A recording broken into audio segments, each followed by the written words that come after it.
Hey friends, Mike Shea from Sly Flourish, and this is the Lazy D&D Talk Show. This is a weekly show in which I talk about all things D&D, maybe a little bit of news, maybe some product reviews, things like that. This show, like all of the work of Sly Flourish, is brought to you by the patrons of Sly Flourish. You too can become a patron of Sly Flourish by going to patreon.com/Sly Flourish and signing up. You can also get weekly D&D tips right to your email inbox by subscribing to the Sly Flourish newsletter. You can also subscribe to my YouTube videos, and you will get a whole bunch of D&D related YouTube videos every week. And finally, if you are really interested in what I do, you can pick up my book, Return of the Lazy Dungeon Master. It's probably the most popular thing that I've done.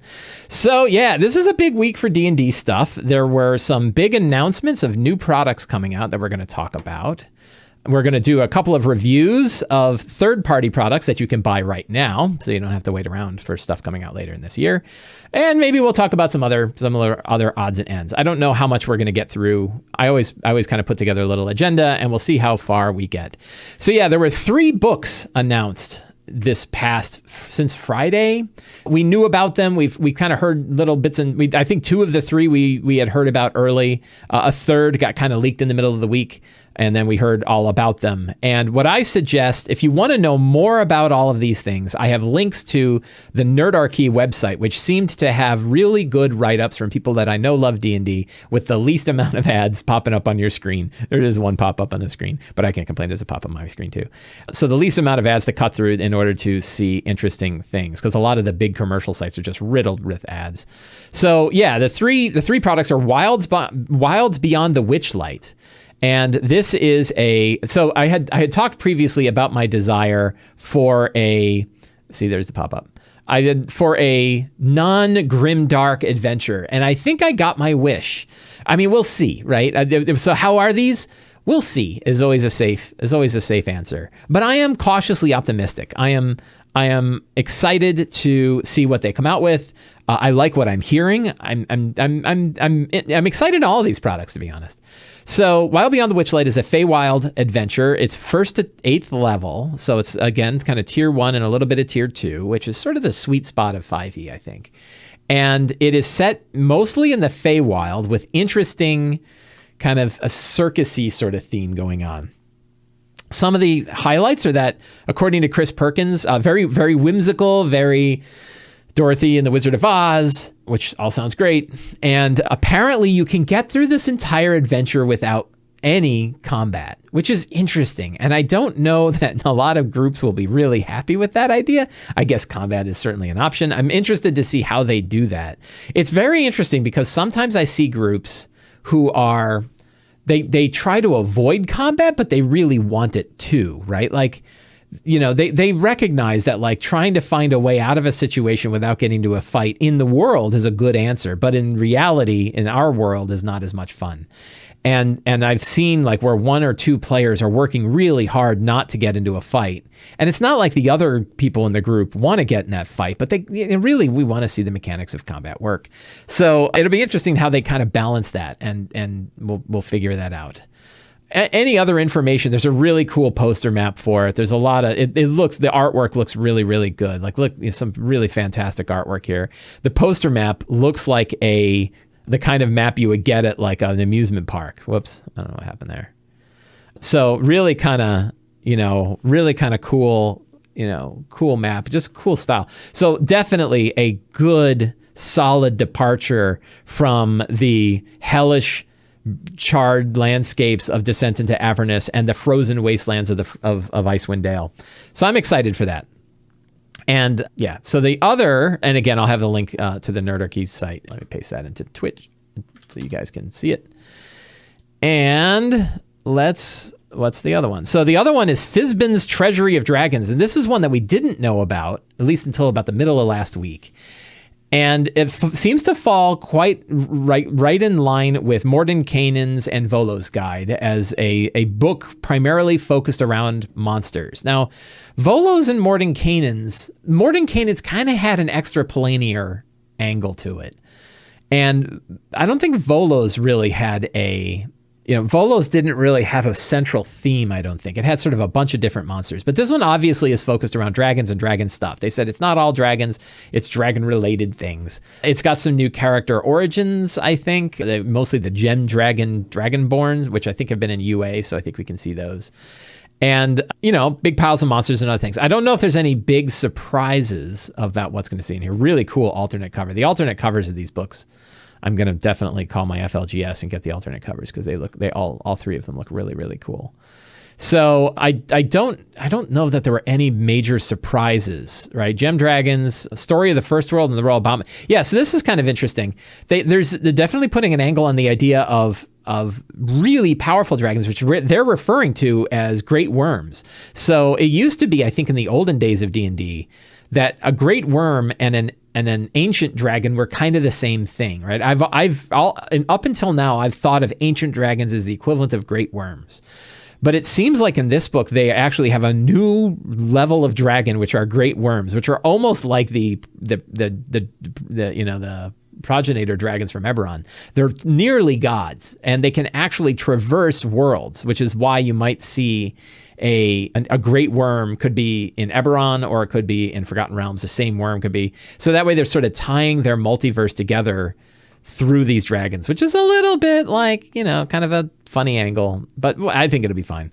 So yeah, very cool. 20 different kinds of dragons, lots of stuff. So I'm excited about this. The apprehension I have is that dragons are definitely high challenge rating monsters.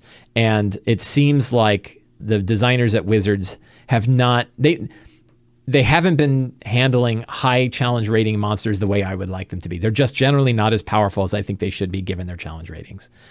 And I'm always worried about stuff like that. And it doesn't seem like it's gotten better. I had complaints. There are some monsters in Van Richten's Guide to Ravenloft that are really, really tough and powerful, where I go, well, those are really good. And then there are other ones where they're the same challenge rating and they're weak. And so I have some trouble with that. I don't know what happens in the design process to make monsters. I hope that's not the case here. And I'm confident in my ability to tweak the monsters to get them where I want them anyway. So they don't have to absolutely nail it as far as I'm concerned in order for the book to be useful to me, because the lore is as important to me as the mechanics, and I can always tweak the mechanics. So that is Fizban's. I don't think there's any internal art. There is some internal art. So yeah, there's a picture of Fizban himself. Fizban is kind of a doting figure of Dragonlance, who is also their platinum dragon, who is kind of like Bahamut. Look at that dragon turtle. Great worm dragon turtle. Wow. There's kaiju action. These are gem dragons. I like that none of their horns are connected. I don't know, because I guess they're psionic. There's a lot of psionics with the gem dragons. And I guess they show off their psionics by having things floating around their head, which is kind of interesting. Really cool art. This is a metallic great worm. Yeah, so I'm very interested. I'm definitely I really like Volos and Mordenkainen's. I think they're great books. I think they're really good books for the lore, right? Like the monsters are fine. Again, I just get annoyed when I have to tweak a monster. And if you want like an example, the examples I love to highlight are Hoodagen. If you look at Hoodagen and Mordenkainen's, he's like a archdevil guy, and he's weaker than a pit fiend he's like got 2/3 the hit points of a pit fiend, and just generally not nearly as powerful. And as even like a pit fiend, and he is a pit fiend. Like he should be at least as powerful as a pit fiend. So strange ways that the monsters are designed, and so we'll see how that goes. But I'm sure the lore will be great. The lore is always fantastic. And then the other one we have is it called the Academy of Strixhaven? Strixhaven, a Curriculum of Chaos, and this is their third Magic the Gathering tie-in, Magic the Gathering D&D tie-in. And it focuses on a magical school called Strixhaven, where the characters can play as students going through their academic career. It has a definite sort of, Hogwarts / Harry Potter vibe, I'm sure. One difference is the school is not a school for wizards and spellcasters. It is a school about magic. So there's reasons for your non-magic casting classes to be there, which reminds me a little bit of like Fantasy High. My wife and I are watching the Fantasy High streaming. Well, I guess it's not streaming. It's on YouTube, live play. And that's about a school for adventurers too. And it's really fun. And so I could see this from here. So I'm interested. What I'm particularly interested in is, unlike Ravnica and Theros, which were mostly setting books with, I think, small adventures in them, this one is 2/3 of it is an adventure, or 4 adventures that cover 1st to 10th level. So it's actually a higher level adventure. It goes higher than even Wild Beyond the Witchlight does, which is pretty interesting, right? 1st to 10th level, where Witchlight only goes up to 8th level. So that is really kind of bizarre. And which is bizarre and cool. So we get a nice big adventure. And, I'm always interested to looking at adventures, so I definitely want to see it. The other interesting thing is that they apparently, according to this article on Nerdarchy, again, I will post it it's in the notes below if you haven't seen it, but it's also now in Twitch chat. And the interesting thing here is they said that they put out an Unearthed Arcana with a bunch of new subclasses, and that the feedback on them was not great. So they yanked it, which is very interesting. Yeah, Christopher Scratch says, I want to play an owl person. Yes, you can apparently play an owl person. Which gets me into another topic I was thinking about today, which is like, how do you deal with all the anthropomorphic animals in your D&D game? So the owl folk race, the Owlin, they're called. And so, I think it's interesting that it's a 1st to 10th level, primarily 2/3 of it are the adventure. They did remove the subclasses. Yeah, I don't know if there are subclasses in here, but according to Nerdarchy, they are not the subclasses that were not in the Unearthed Arcana, which I think came out relatively recently. So, like, it makes me question. I mean, on the inside, I'm like, how long did they take to produce these books? And are they really tight on their timelines that the playtests for the material is coming out close to production? And how do they make changes like that? And does that explain why there's such broken stuff in Tasha's, right? Like, Tasha's is not a strong book in my opinion. I'm playing one character build from it, and I've had other character builds in it, and they're all weird. I'm not a big Tasha's fan. I like a lot about Tasha's, but I don't dig the new class builds. They're weird. Most of them are not as good as other core class builds, and then some of them are totally broken, like Twilight Clerics, which I've talked about before. Anyway, so we'll see. We'll see what this look like. I'm excited about it. I gave this advice before. Again, like, really cool art. Isn't that neat? Really, really neat stuff. Just, I don't know. Even for the art, these books are worth it. Yeah, there's your Owlins, right? Adventuring School. But yeah, one of the things about the Adventuring School is all character classes make sense for this place. So it is definitely like an adventuring school and a school of magic more than a school of spellcasters. So I really dig that. Can we all mention that we're in a golden age of art? The art is really, yes, we can. I saw Kate Irwin on an interview, and I was talking to people about, like, Kate Irwin is sort of an unsung hero as a major art director for a lot of Wizards products. And all of my complaints about the design of WOTC products don't hold to the product design. The product design, they're beautiful books, really, really above and beyond pretty much everything else that's out there. The only company, in my opinion, that really comes close is Money Cook Games. They have really, really beautiful art direction as well. And yeah, I just, I never... that's why I like the books that focus on lore, is because you can't really screw up lore, right? I mean, people get mad about lore. People read things about lore that they don't like, but unlike mechanics, you're not going to break a game with lore, because you can always change it. You can always take what you like and toss what you don't. Anyway, so that's Strixhaven. I'm excited for that. So really, like, we have 3 strong books coming out in 3 months, right? We have a September, October, November releases for these, and all of them have alternate covers, and they look great. And I'm optimistic. I'm happy to do it. So let's take a break from looking at products, and let's talk about, it's kind of an event that happened to me. I'm back to running D&D at my gaming table. So I had my first in-person game in, I think, 16 months this past Wednesday. And it was like learning how to play D&D again. I was kind of thrown off. Like, it was great having people around the table. It was great. Like, I think we had a lot of fun. I think, like, tapping into the body language was a lot of fun. There's a bit like, wow, it's crowded at the table again. We don't have as much room as we thought. There's a bit of, like, scrambling around because actual human beings are coming to our house. But, I know that, like, the jokes that I cracked, I could see people's reactions to them better. I think the dynamic was better. We, stuff like that. There were, like, side conversations we kind of had to quell, right? But it was wild. But like there were like I had to go back through my checklist and be like, I don't know what I need. Like I don't know what I need to play. And I'm like, oh, thank God I wrote a guide that tells you what you need because I can have it. And I still didn't have everything. Like I didn't have my numbered initiative cards. And I'm like, oh my God, we're rolling initiative, and I don't have a way to track initiative. And I had to grab a bunch of 3x5 cards and like write numbers on them and throw them around the table real quickly. And it's like I forgot all that stuff. So I actually shot a new video yesterday. Should be up in probably a couple weeks. Patrons, I think, are going to get it this Wednesday.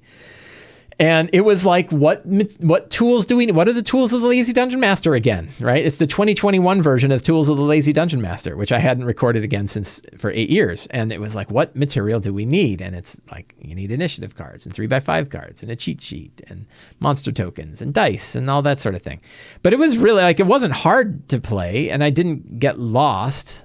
I used physical books. I used my phone for my notes, like my Notion notes, but I used a physical book for everything else. I'm playing Monsters right out of Tome of Beast 2 by Kobold Press, and so I had those books right there, which is another nice thing. Like I've been kind of stuck with using D&D Beyond, which doesn't have a lot of third-party stuff, and now I can just grab a third-party book and stick a bunch of bookmarks in it and use it directly as is. Yeah, the Lazy DM workbook, right? I knew I needed that, so I had that on hand. But yeah, that was really interesting. And I think like some of us, I know that like lockdown is still in place for a lot of people. And I know some places the numbers are going back up again. It's just awful. This thing never seems to end. I'm lucky that I live in an area where vaccine rate seems to be pretty good. And more importantly, well, not more importantly, we should all get vaccinated. But along with it, the number of cases has gone way down, although it started to peak back up a little bit. But we made sure that everybody that was at our table was vaccinated. And that helped considerably. That helped our kind of nervousness considerably. And California went back to masks. Yeah, apparently. So it's really interesting. But so as some people are able to get back to the table, it's sort of like we have to relearn the game again. And I think that's an interesting situation. It's just like switching from physical play and in-person play to online play required me to relearn D&D in a lot of fundamental ways. Doing that for 16 months and then switching back to in-person play might make me think about running games at the table again differently. So it's kind of like cross-training, right? It's like you work out in a different way to kind of shake up your body to in a way that it's not used to be shooken up. And in the same way, like our DM training, for lack of a better term, our DM training shifts as we try out these different styles of play, which is why it's important to try out different styles of play. It's why it's important to play different games, right? Like try out other RPGs when you can. Both play them and read them, play them, and run them. And you learn a lot. There's a lot of things I've learned about how I run my 5e games that I picked up from other games. I constantly quote Dungeon World, and I didn't even play Dungeon World that much. I only played it a couple times, but a lot of it stuck with me. 13th Age I played a lot of, so there's a lot of other games. Numenera, I haven't played more than a dozen games of Numenera, but boy, that game made an impact on me. So yeah, anyway, it's been really interesting getting back to the table. I'm probably going to write more articles about it. I certainly I did this YouTube video. It's a longer one for me. It's like a 13-minute YouTube video instead of my typical 2 or 3 minutes, but hopefully people will dig it. So that's been very interesting. Yeah, it's just great to have people reconnecting. How much time we spent on reconnecting? We didn't have like an hour. I mean, people got there about a half hour early, but it's the same group that we've been playing with online. So, but yeah, it was really interesting. So now I want to do 2 product reviews. I think I'm going to do these in reverse order. I'm going to start with Dread Metrol. We're going to do 2 third-party reviews today. Last week, I think I talked about the fact that I was going to do Patreon. I was going to review some Patreons because I think there's a lot of exciting RPG stuff happening in the world of Patreon these days. But then 2 new products hit my desk, and I wanted to review both of them because they are both worthy of being reviewed. So the first is Dread Metrol, Into the Mist. One qualifier I need to make is I was given PDF review copies of both of these products, Dread Metrol and Iskandar. I don't know how to pronounce it. I think it's Iskandar. So we're going to start with Dread Metrol. So Dread Metrol is a PDF available on the DMs Guild. Let me get the link here. I can't open a new window. Boom. $18 on DriveThruRPG, or I'm sorry, $18 on the DMs Guild, and it is a 112 page PDF. And done by Keith Baker as the principal designer. Lead designer was Keith Baker. Keith Baker is the fellow who invented Eberron. He was the one that worked with Wizards of the Coast to bring Eberron to life as part of a contest back during the 3rd edition days of D&D. And now, because of the DM's Guild, he has the ability to write his own Eberron content and put it up for sale, and do so without really having to have Wizards of the Coast's permission to do so, which is great. Like, Wizards, of course, endorses it because they endorse everything on the DM's Guild. But what's cool about it is, like, I don't think he had to have any of them come in and check his work ahead of time. So it's really interesting that, like, a guy like Keith Baker, you know, he can't pitch stuff to Wizards. Like, Wizards is like, we already did Eberron. We're not going to be doing a bunch of Eberron stuff. But instead, he has the DM's Guild where he can do lots of Eberron stuff.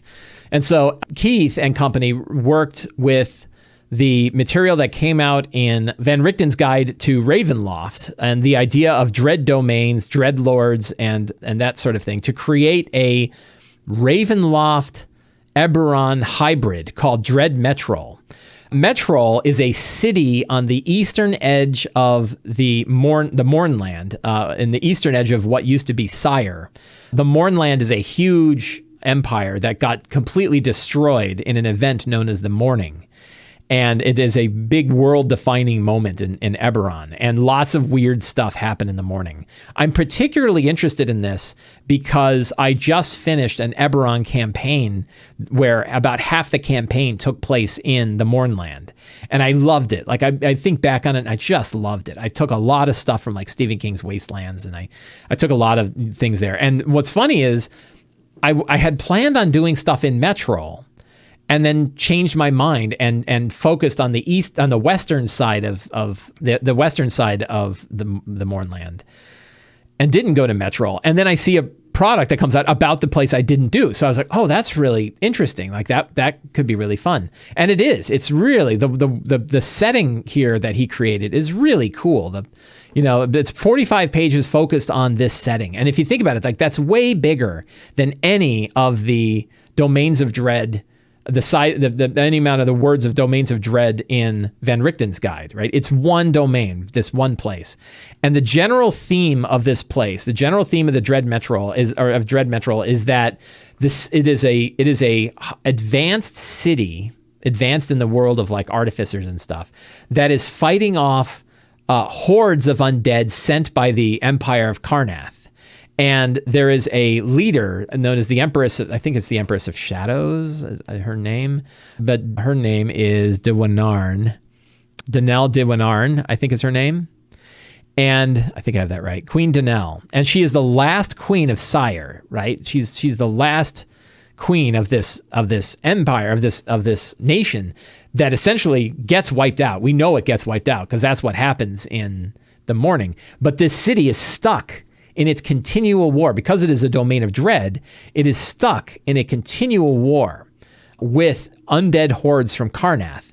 And at first you might think, like, well, that's pretty straightforward. You've got a queen and her empire, and they're fighting against Karrnath. The problem is the real darkness of this domain is what she is doing to fight this war. That she is transforming her people. It's what is it called? It's a military state, right? It's under martial law, and there's secret police, and they're people are disappearing, and people are getting transformed into war machines, right? And there's a lot of, like, the artificer. She is kind of half artificer herself. I think there's, like, almost like a blueprint of her in here. And so that, so the story is like this twisted darkness of an empress, right, of a queen who is trying to defend her city and is willing to destroy everything in it rather than supplicate to the undead hordes of Karrnath. And that's just a wild idea. It's a really wild idea. These look like Cybermen, but they're not. They're not Cybermen. They are undead. I think those are probably wights or something like that. I forget what the undead soldiers of Karrnath are.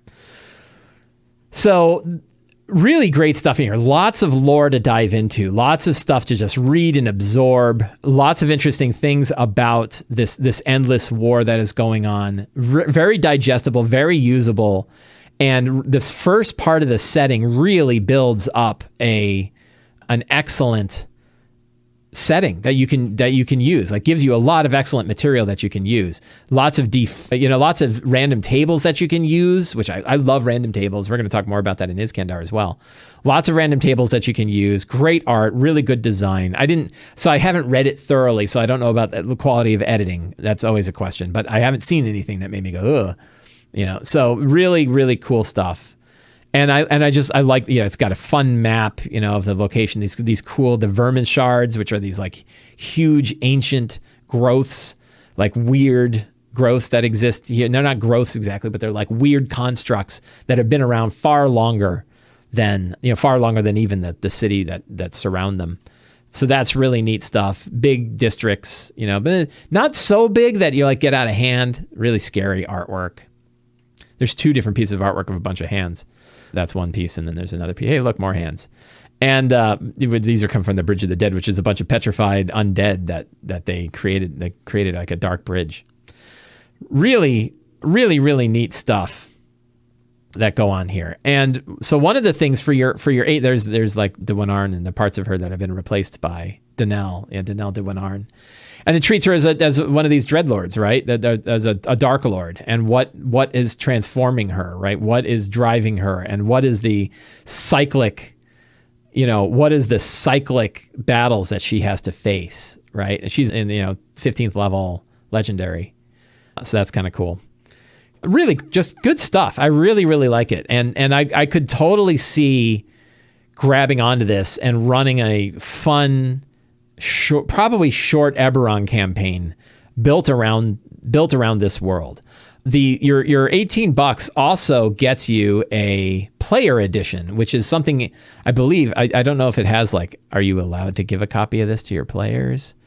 Exactly, I presume. I don't know how that works.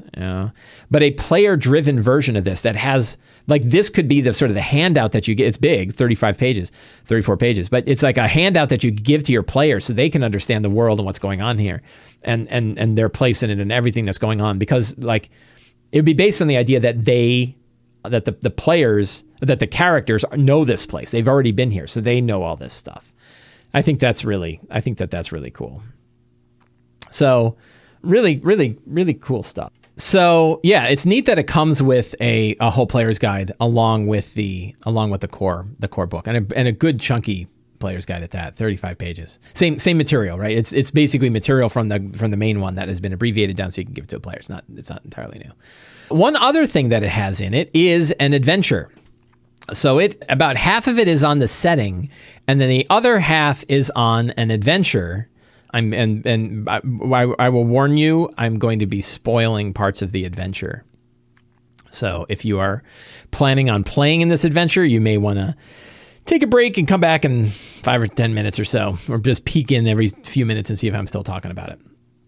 So it is an adventure for, what levels does it get to? 4th level? Does it go higher than 4th level? Level advanced in second and third. Yeah, so it's a 1st to 4th level adventure set in sort of 5 parts. And it follows the characters as they are learning about the horrors of what the Queen is doing here in Metrol in order to fight this war. And I'll be honest, so I have not read it thoroughly, and I haven't run it yet. Those are 2 qualifiers that I'm going to put before I make my statements about it.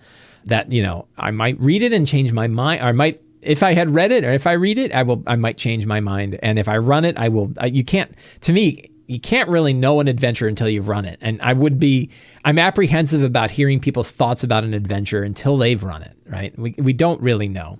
So with those qualifiers in place, I will say that the adventure didn't grab me as much. And I guess part of it is after reading the first half, I had in my mind the kind of adventure I wanted to see, which was a lot of urban subterfuge. Maybe you start off like working on the side of the side of Sire, right? The side of Wynarn, the Wynarn side. I don't know what that faction is called.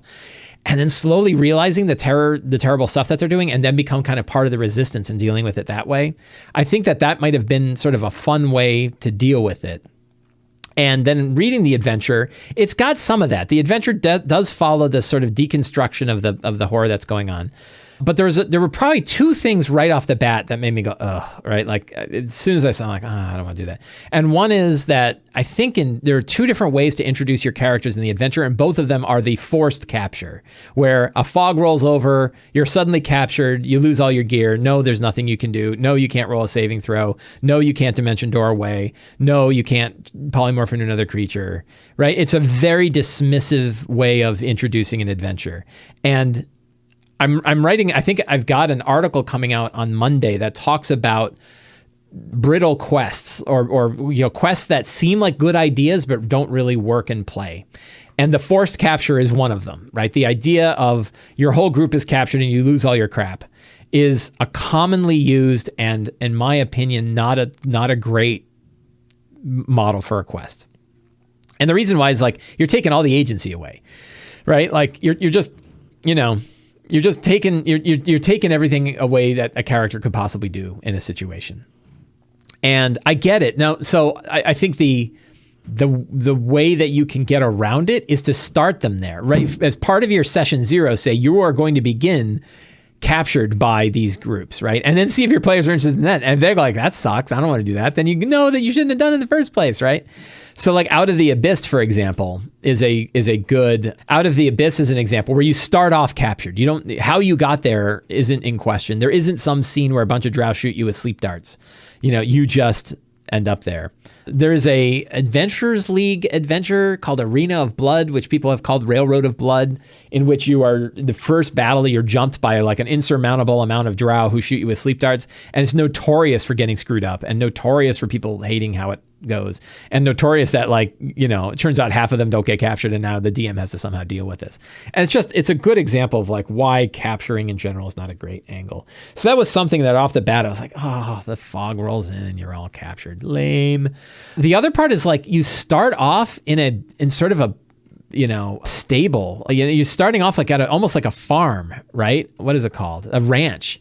And I'm like, you built this great big crazy city with like all this stuff going on and wars.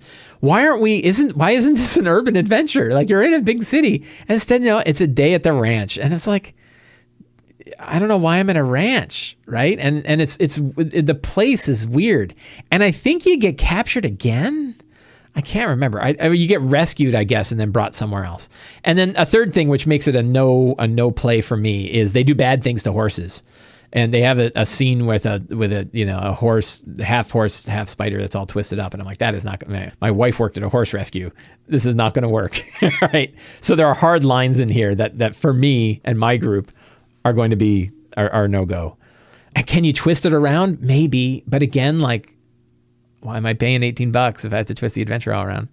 So the reality is, I'm paying the $18 because I like the first half of this thing a lot. I think it's really, really good. So you do a lot of stuff on the horse. Yeah, there's your spider horse. And it'd be one thing if you like saw people ride up on spider horses, but it's something else when they have like one that doesn't work and it's like twisted and sad and stuff. A tortured animal. No, tortured animals are no go for me.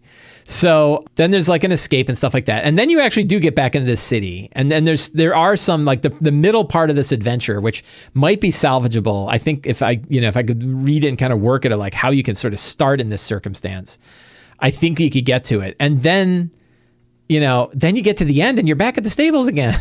And I was like, no, why am I back at the stables? So, yeah. It reminded me a little bit. Yeah, to the kennels. Like, oh, yay, kennels. And there could be a reason. Again, like I'm skim reading it, right? So I'm probably being harsher than, it might turn out that it's great, right? And I could be totally wrong. So... yeah, so I guess I would have liked more stuff that kind of built out this city and more adventures that took place in the city. And I'll give an example of like the kind of adventures that I would want to run in this place. Some cool monsters too. I think it actually includes a bunch of monsters. They're doing like the D&D thing of any monster that's not part of the core book is in here, I think. So one of the things that it got me thinking about was like, how would I run adventures in here? And then I thought about this is an adventure generator that is available to Patreon, Sly Flourish Patreon supporters, patrons of Sly Flourish. So if you're a patron of Sly Flourish, you have access to this right now. It's under the adventure generators, which you can get. I think an email is linked. It's linked in an email. It's available right on the Patreon page and everything like that. And there's 22 of these, but one of them is the Dogs of War. And the Dogs of War is how I recommend. It's both how I recommend wars are run in D&D and offers a bunch of things that you can do to make wars kind of interesting, like the missions. So the way I recommend you run a war in D&D is have the war as backdrop, right? And that the characters are involved in their part in the war, and they make accomplishments that might move the war effort one way or the other. But I don't need mass combat rules. I don't need a system for handling battles or faction systems or anything like that. I think just handle that as part of the background story, and then in the foreground is where you want to focus on the adventures that the character's having. And that said, there's a bunch of interesting adventures that you could go on, like killing leaders, rescuing POWs, stealing enemy plans, blah, blah, blah. There's 20 of these. I actually updated this. I think there used to only be 10, and now there's 20 different wartime missions. And there's battleground locations. So I think if I took this one page, and this is really how it's supposed to work, right? If I take this one page for running wars and I use it with the backdrop of Dread Metrol, now I've got this really rich tapestry for running cool adventures and campaigns in this domain of Dread, right? I can use this to build adventures, and you could still have it go start off with you're working on the side of the queen to fight these off, but then slowly realizing like the plot shifts as you realize that like what she's doing is terrible, and then you have to switch sides and become part of the resistance, right? I think that is a really cool way to have that adventure go, and this guide can sort of help with the initial ones, and then maybe you have to switch, right? So could be neat stuff. I get talking so much. My throat gets really dry. So anyway, that was a thought I had. So, and that is Dread Metrol. I recommend it. I think it is a really cool book. That idea of like a 40-page guide to this one city and creating it as a domain. It is the largest domain that has a publication like this. Like, I don't think there's any other than like Ravenloft. Like Ravenloft's got tons of stuff, Castle Ravenloft and Barovia. But aside from Barovia, I think this is probably the second largest domain because it's just got a bunch of stuff.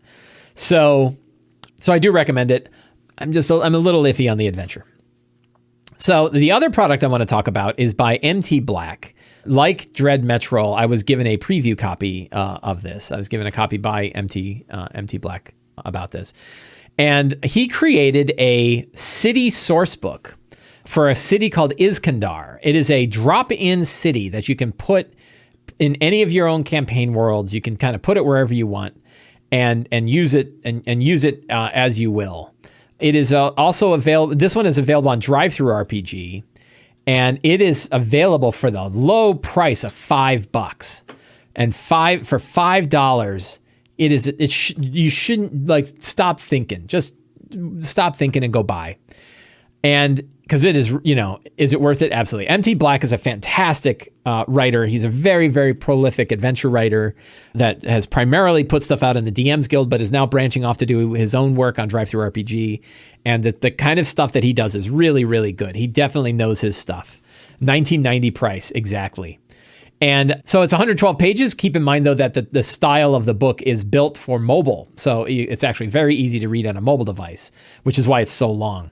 It is a relatively short city source book, which is a feature, not a bug. Like when I first saw it, and I laughed with the MT Black and I hang out in a Discord, and I kind of laughed because I said, my first thought was like, oh, MT Black, why are you doing this when there's a book like Ptolus, right?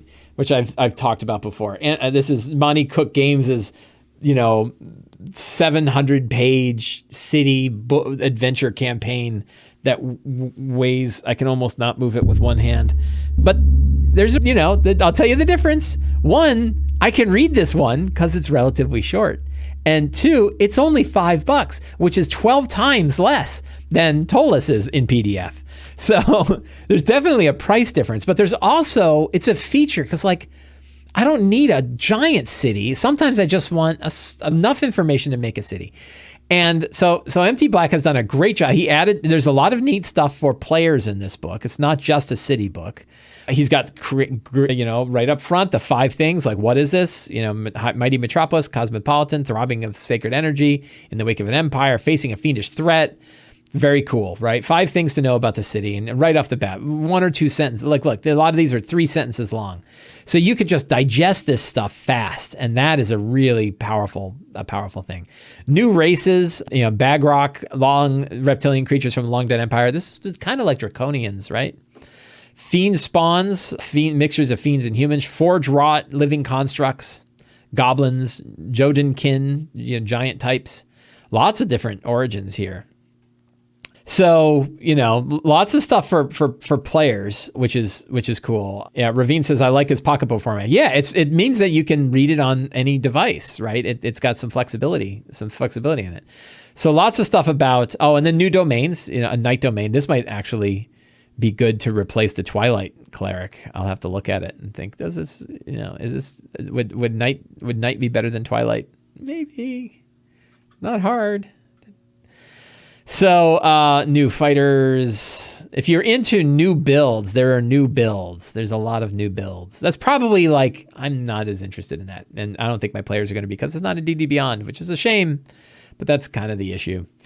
Lots of history about Iskandar, lots of stuff about wars. This is all the kind of lore you really want to just sink into, right? You really want to flow, just take fiction and throw it in your head, right? And yeah, so awesome stuff that you can do when you want to drop this right in. If you want a kind of a fun campaign world, here you go.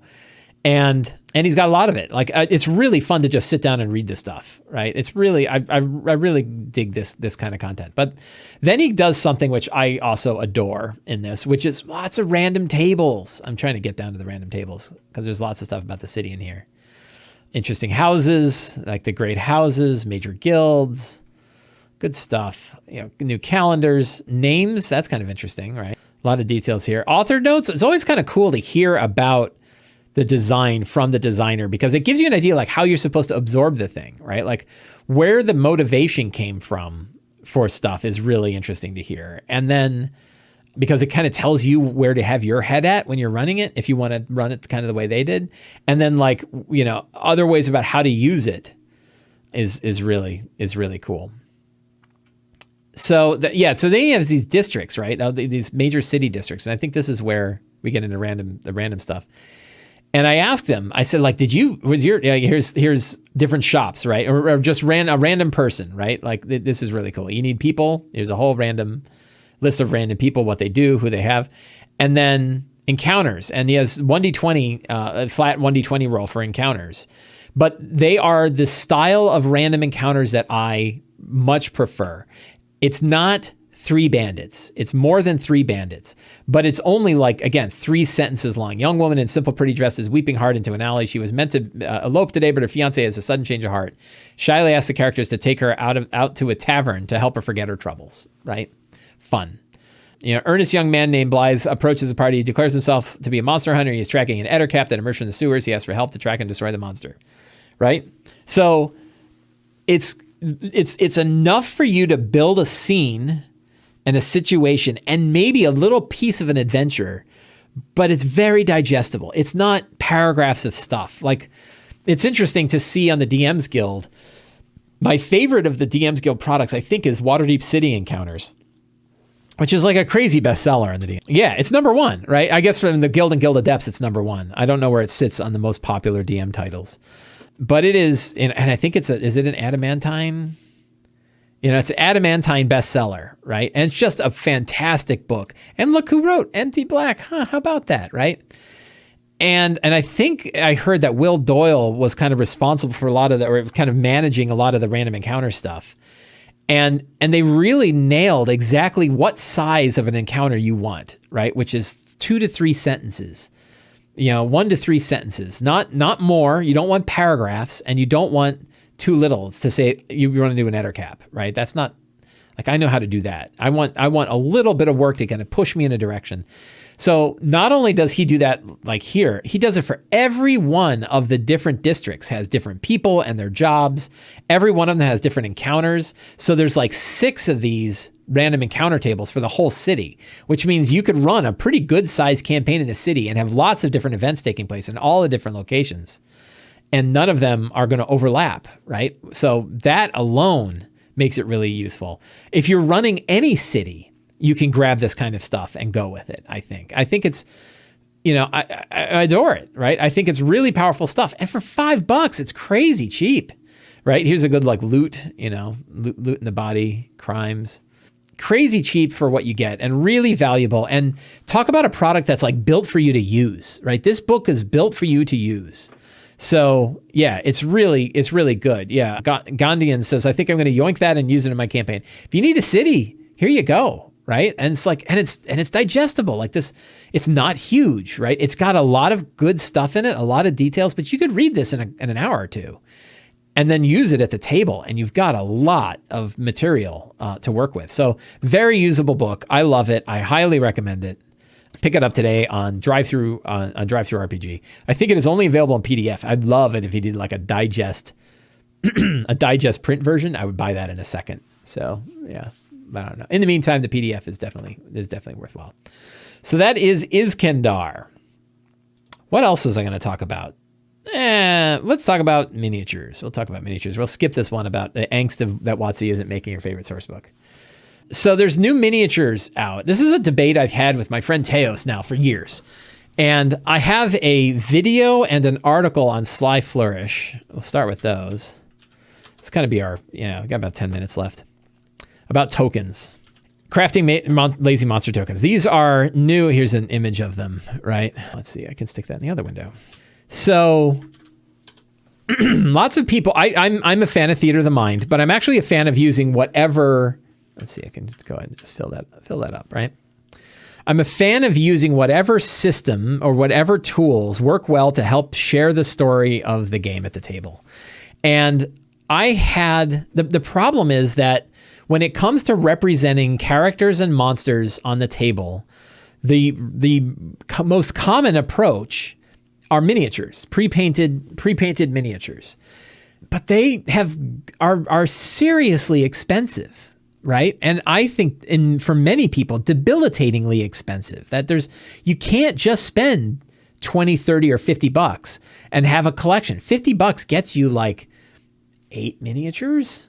Right? Like not a lot. Even if you're getting like unpainted miniatures, it's not a lot. So it's a hobby on its own, and it has the price of being a hobby on its own. It's very expensive. So I tried to come up with like, what's the lazy solution? I came up with these things like lazy monster tokens. And I have a video. If you want to see how to make these, I'll link to it below. What about Pathfinder standees is a good question. I've talked about this with some other DM friends of mine, and I've used them, and I've had friends who've used them. And the problem with the Pathfinder standees is that they're really big and opaque, and they get in the way. So it's easy. They're kind of big, they're thick, and you can't see through them. And if you put like a large, it's going to block like 3 smalls. So there's definitely they're an option. They're not a bad option, right? And I think do they still? Let's go to Amazon here. So they are a good usable solution. I would argue that they are better. They're a better solution. Pathfinder Bestiary Pawn Box. Is that $45? That's a reasonable price. 375 creature pawns. So that's pretty good, right? So yeah, I mean, this is a good solution. The Pathfinder, I think like Wizards should make something like this. Weren't they going to make thin acrylic miniatures? Wasn't there a thing about that? I might have lost track of that. But this isn't a good approach, right? And this one, like, you got all the monsters in it, right? And I think the only problem is you also sort of need the player one too. You need character ones. Although you could argue that, like, for characters, it might be worth paying the money for the token. If you're going to play a character for a campaign, spend the $5 and go get a miniature, right? Like that's fine.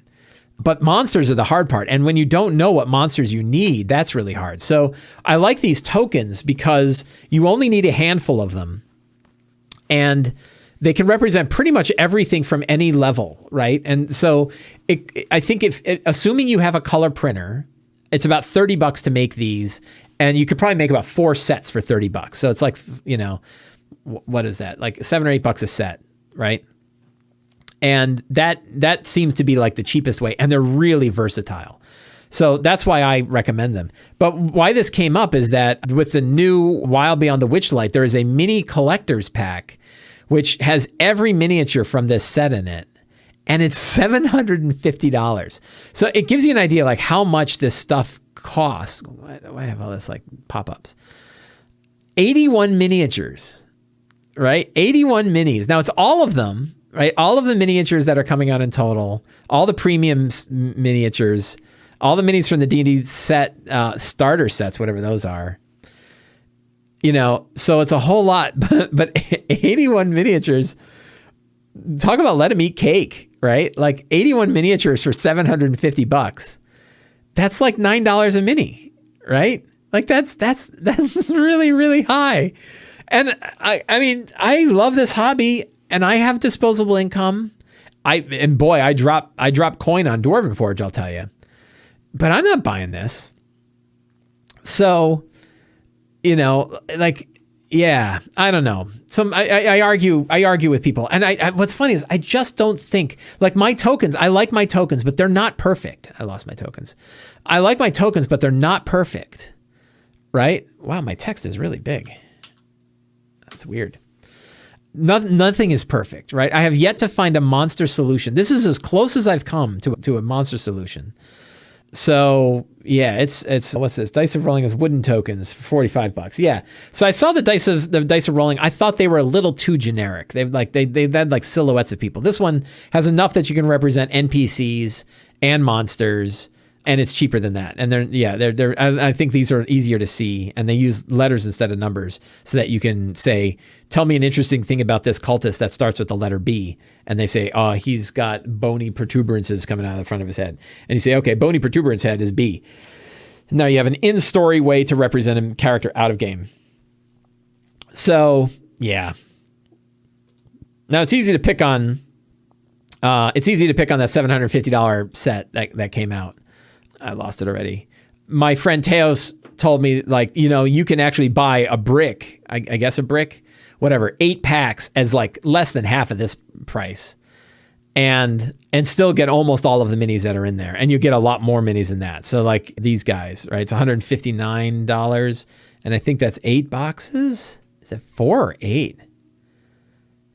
Huge cases, huge booster bricks. Contain 8 standard boosters, 32 figures. So that's 32 figures for $160. Still pretty pricey, right? That's $4 or $5 a figure. Anyway, find what I like. So I asked Teos yesterday, and I've asked him this before, and I never get a great answer, which is like, what do you recommend to a new DM? Like, we got so many new DMs coming into this hobby. How should they even get started, right? Like, what should they use to represent monsters? And that's why I recommend like the tokens. Like, look, it's cheap. Like, you want to do the tokens, it's cheap. You can start with that. And you want to do better than that, that's fine. But here at least you have a set of tokens that you can use. And then next up might be like a Bones Kickstarter. If you can get in a Bones Kickstarter, those are usually a great way to get a lot of cheap unpainted miniatures. That's not bad. And what's another way? So you could get the Monstrous Menagerie set, and that's about $150 for a case, but you'd have like 50 or 60 minis. And I bet you that can be like the Monster Menagerie. The original Monster Menagerie. Let's see, here's a minis gallery, right? These are the monsters that are included in that. And it's a lot of straightforward standard minis. Mummies and skeletons and zombies and wolves and, guards, different guards and drakes. This feels like a good set. Spiders, that you could use for a lot of different things. Swarms of bats. You could use those for sturges. So I think this is, it's not a lot of minis. And there's probably a lot of minis that are in here that you don't. That Lich is cool. There's probably a lot of minis that aren't in here. Oh, look, it's got a Strahd. There's a lot of minis that are probably in here that you wouldn't necessarily use. But there appear to be a lot of minis that you could use for a lot of different things, right? Like you want sort of skeletons that you can use. You want sort of normal humanoids that you can use. You want beasts like, a standard wolf miniature is good. There's a lot of different, spiders are always good. And I've often thought, like, what are the most general purpose miniatures you can get that can represent the widest range of monsters? Like, if you only could have 30 minis, which 30 would you want that represented the widest range of monsters in the types of games that people typically run? And I think there'd be a market for something like that. So I don't know. I think the miniature thing is not a solved problem. So I think next week we will, I don't know if this topic is going to come back. We'll see. Dealing with the angst that WOTC isn't making your favorite world sourcebook. In short, if you are really bothered by the fact that Wizards has not made a Planescape or a Spelljammer or a Greyhawk game, go and buy the original books. They're still out there. You can get them. I think, can you get Spelljammer? Let's go to DM's Guild. Can you get Spelljammer in print? Where is Spelljammer? Adventures in Space. Right? You can get a hardcover version for $30. If you want Spelljammer, look at this, $31 for PDF and standard. You know, hell, I'll go buy it right now. I'm going to log in on my other, just in case people can figure out passwords and stuff. So I apparently don't own Spelljammer. So look, here's what I'm going to do. I'm going to do the hardcover standard color book and PDF for $32. Because I've never owned Spelljammer before. Why isn't it? There we go. Check out. I should probably do this offline too, shouldn't I? How do I drag this? Go away, window. Where's the next? Media mail is fine. $5 shipping is fine. Next. They're doing standard color instead of premium color because premium color went way up. Use my account credit to pay for it because I got more account credit than I can ever use. Confirm order. So there, I've got Spelljammer. Right? Everybody's always complaining, oh, why won't they make Spelljammers? Adventures in Space 2E, zip cards, zip maps, box. Click the download. Let's go take a look at it. The Planescape book. Yeah, I bought it and I like it. I dig Planescape. I can't believe I have this like Pathfinder thing sitting on my screen all this time. Go back to our happy people drinking coffee. I like it. And that's my point. Like, I mean, a lot of people worked hard to write these old books. They're there.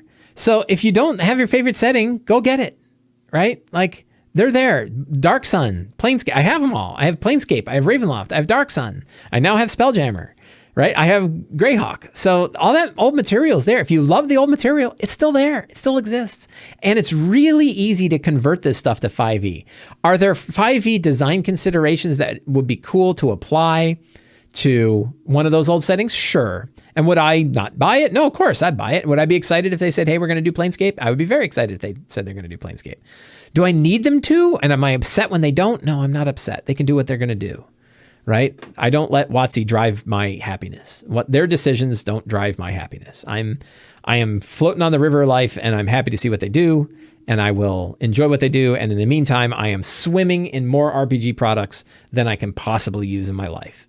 So I am good. And I recommend taking it easy. If you get real upset about the fact that they didn't do Dark Sun, pick up the old Dark Sun and read it and enjoy it. How to convert older editions to 5e. I don't think you need to do very much. So Monty Python, and that's really the question. One nice thing about 5e's design is that it fits well. It's rare to have things that don't work well in older editions, because generally speaking, all you're really worried about is like, is there a monster that changed its power a lot? Otherwise, you just grab the 5e stat block for something. So if you're reading an adventure and there's a 5e monster, I get, there's probably some like, well, there were class things that mattered in Dark Sun. How do you apply those in 5e? But you could probably put some house rules in place to do like a Dark Sun version. But monsters, traps, DCs, all that stuff, you don't really need to do any work. Just apply the current 5e stuff on top of the old lore, and you're good. You don't even have to change monsters or update them. Just use what the monsters that exist already. A lot of the monsters that are in these old things are in current books. You just change it. So, as a lazy dungeon master, don't think too hard on the conversion. Just use the lore and wrap it in your 5e mechanics. And that's pretty much my one sentence guide. And maybe I'm being overly simplistic, and there's areas where you definitely need to do more work than that. I don't think so, though. Like, I think I could run any of the game worlds, because I've run weirder game worlds than D&D stuff using 5e rules before, and a lot of people have. So I think that works.